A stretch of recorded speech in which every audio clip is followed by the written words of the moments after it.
Hey everyone, happy October 27th, Sunday. Today we're going to do some cruise news. Let's get into it.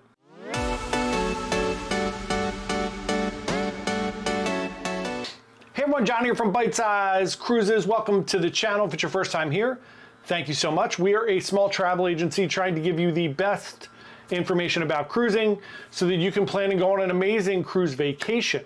Today we're doing a wrap-up of the cruise news of the week. We do this every week. Generally we do this live at 11 a.m. on Sunday, but I am boarding the Symphony of the Seas hopefully right around now, if not in a little bit. So I am recording this on Saturday the 26th, so we're just going to do a little recap of all the cruise news. Again, if you're new here, we do these wrap-ups every single week. Generally, we'll do this live. We'll take questions, comments, those fun things. So join us 1 week for our live cruise news. First bit of cruise news, we're going to talk about the MSC World America, just a few months away from launching. We have now learned a bunch of things about the venues. We've talked about dining a little bit. So today we found out they're going to introduce a new sports bar, a comedy club, and some other enhanced bars and lounges, and a reimagined Sweet Temptations gelato and frozen yogurt bar. This is really interesting. They are really kind of on this ship mimicking kind of the Oasis class-ish, with 7 different districts on board, allowing all ages to go to different places at different times and do fun things. I really like this a lot. They do have two brand new lounge concepts, the All-Star Sports Bar, which has like a game day atmosphere in it. If you've never been on some of the other MSC ships like Seascape or Seaview, Seashore, any of those, they have a really nice sports bar in mostly all of their ships, nicer than I think most of the other cruise lines, which is odd since they're Italian. And America is kind of the sports bar thing, right? So even on Magnifica, they had this awesome sports bar on that ship. So they are doing that. They're going to, obviously, it's going to be a bar with food and games and stuff in there. And then they have the Loft, which is going to be a multi-purpose venue, which is going to have comedy, karaoke, etc. They're doing a bunch of new cocktails. The sports bar is going to feature an ocean-facing terrace, which is really nice. They're going to have like burgers and hot dogs and stuff there. They're going to broadcast popular sports and have interactive games like darts, shuffleboard, and foosball in there. So that Loft is going to have comedy shows, dueling pianos, karaoke nights, and entertainment long into the night. Very, very interesting that they're doing a lot of these things. The Loft is going to be adults only in the Terraces venue. So that's also cool. They are bringing back Elixir, a mixology bar, which is on World Europa as well. They're doing stylish cocktails, bourbon and bourbon-based drinks, which is really cool. They have that Masters of Sea bar, which is a British-style pub that's also in the Terraces district.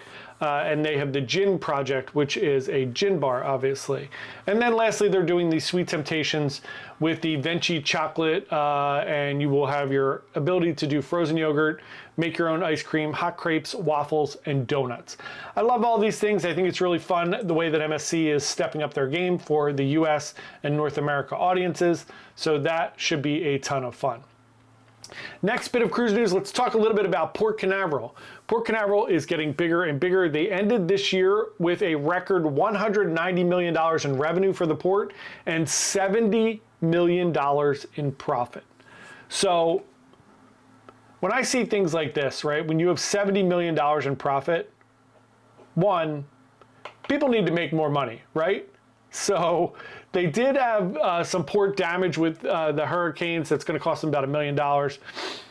But God, there are so many ways that you can kind of make things better with $70 million worth of profit. I'm sure they're paying stockholders or the CEOs making a ton of money, which is totally fine. I have no problems with that, but that's a lot of money, and it should trickle down to the people that work really, really hard at the pier. We all know that already. Next up, let's keep it going talking about money. The Caribbean cruise spending this year hit $4.27 billion.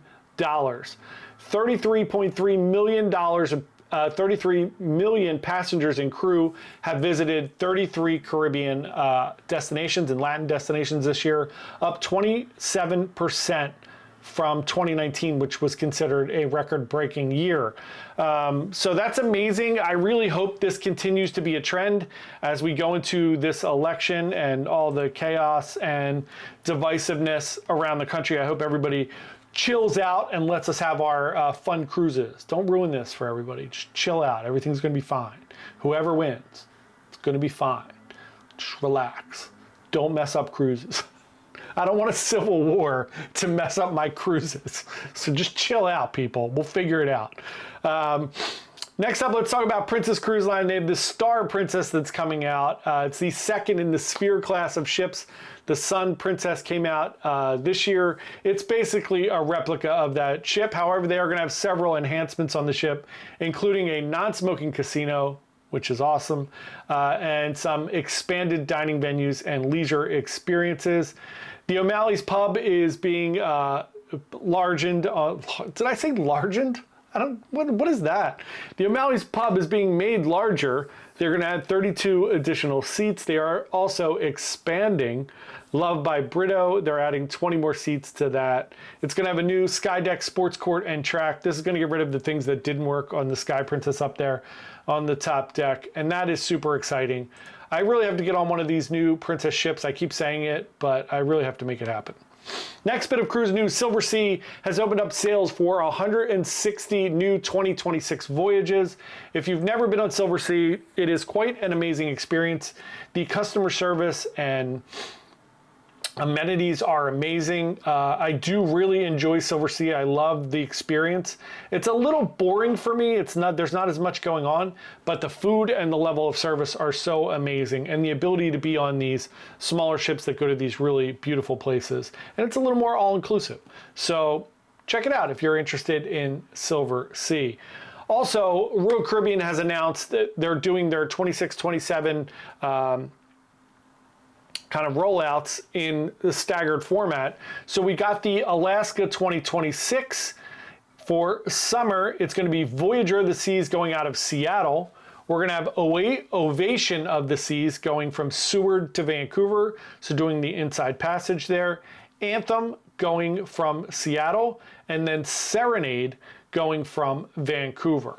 So we have a lot of different options if you're looking for Royal Caribbean to go on 2026 to Alaska. Here's the other fun thing. We are doing a group cruise to Alaska on Princess, on Discovery Princess in 2026. Feel free to join us. It is on June 10th. It is a 10-day land and sea adventure. If you want some information about it, shoot me an email at jp@bytesizecruise.com or comment below. Next up, Regent Seven Seas, another luxury brand, has a new ship that is being built. They celebrated the steel cutting on that ship this past week in Fincantieri shipyard in Venice, Italy. It's the Seven Seas Prestige. It's going to hold about 850 guests and 77,000 gross tons. Again, smaller ships, more exclusive, better food, better service, those type of fun things. So that's something else to check out if you enjoy that luxury brand. Speaking of the crazy election upcoming in the next couple weeks, Carnival has decided to not show the election on board in any public spaces. I think this is a wonderful idea. I don't think any of the cruise lines should do this. It is way too hot with everything. We don't need fights. We don't need arguments. Whoever you would like to vote for is perfectly fine. But let's not start fistfights on a cruise about it. It's the beautiful thing about our country. You get a chance to vote. And let's not talk about it on cruises. Don't ruin my cruises. Just leave it alone. Cast your vote and leave it alone. Talk about it in private.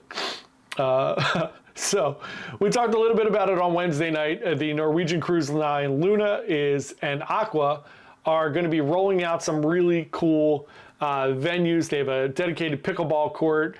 They have a new arcade concept that's coming. That's going to include like Pac-Man and Donkey Kong. I'm really excited for actual arcade games and not just things to try to get you to spend money and get tickets. It looks like it's going to be a ton of fun. The Mandara Spa is also getting a big upgrade. They're going to have IV therapy. They're going to have a bunch of new options in there as well. So that looks awesome. I love the spa. So it's one of my favorite things on cruises. So be sure to go book one of those fun Norwegian cruise lines. We'd be happy to book that for you. We're a travel agency. So thanks so much for watching today.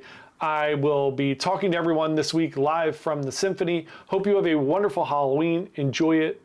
Don't stress about the election. It's going to happen either way. So have a wonderful week, and I will talk to everybody on Wednesday for our live stream. See you. Bye.